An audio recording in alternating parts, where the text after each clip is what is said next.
கூடி வந்தவர்களுக்காகவும் கிறிஸ்துவின் நாமத்தில் வாழ்ந்துள்ளோம். நம்ம வாரம் ஒரு சப்ஜெக்டை எடுத்து நம்ம பார்த்து கொண்டு வருகிறோம்.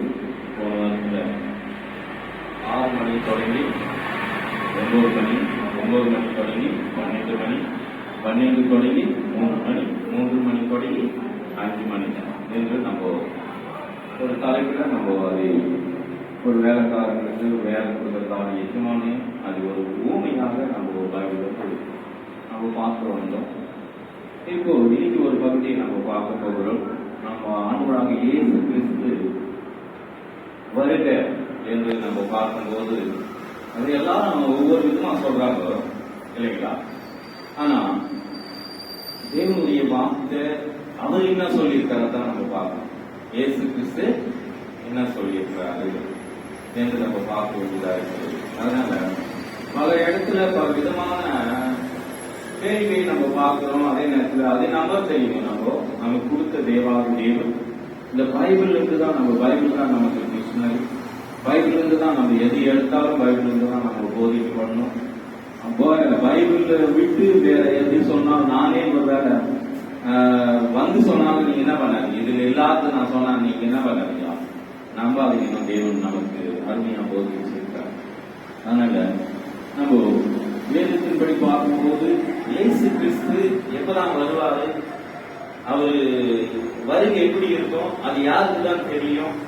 இல்லாட்டி ஒரு பிள்ளைகளுக்கு மட்டும்தான் ரகசியமா அதை சொல்லுவாரா, இல்ல இயேசுக்கு தான் அது தெரியுமா, இல்ல எப்படி என்றது நம்ம பார்க்கும்போது நம்ம வரிகளை பார்க்கும்போது நீங்க என்ன சொல்றீங்க, ஒரு சிலர் ஆலோசனை கேட்க அவர் வருகை எப்படி இருக்குன்னு நமக்கு பைபிள் இருந்து நமக்கு சில குறிப்பைகள் நமக்கு சொல்லப்பட்டிருக்கு.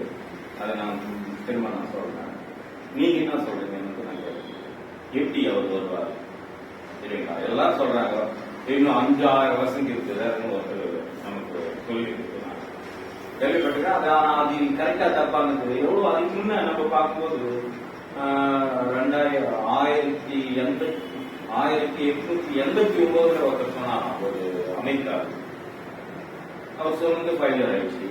அப்புறம் 2012 வந்துருவாங்க, அவர் வந்துருவாரு அப்படின்னு சொன்னாரு. இயேசுவே ஒரு வார்த்தை என்ன பண்றாருன்னா என்னுடைய வருகை இப்படி இருக்கும் அப்படிங்கிறது அவர் குறிப்பிட்டு பைபிள் மூலமா சொல்லியிருக்கிறார். அதெல்லாம் நம்ம பார்க்கும்போது பைபிள் தான் நம்ம கவனிக்க வேண்டியதா இருக்கு.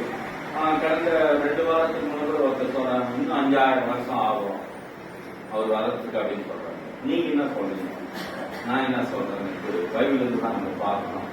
ஒரு சில சின்ன ஒரு ஆலோசனை என்ன சொல்ல முடியும். காலங்கள் நேரங்கள் அவர்கிட்ட இருக்குது. ஓகே, காலங்கள் நேரங்கள் அவருக்கு என்ன இருக்குது. அப்ப எப்ப வருவாரு, அதுக்காக நம்ம எப்படின்னா வாங்கிக்கலாம் இல்லையா?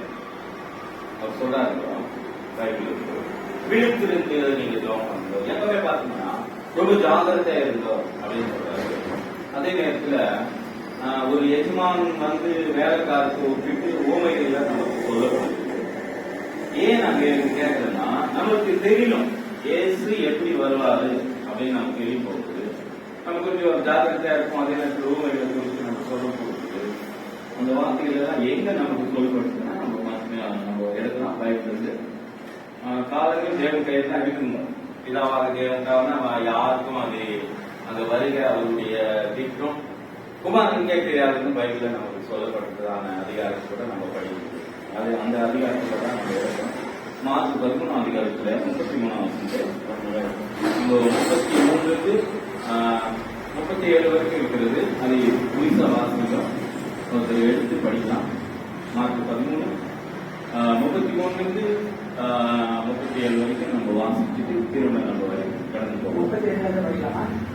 32 33 படிக்கணும்.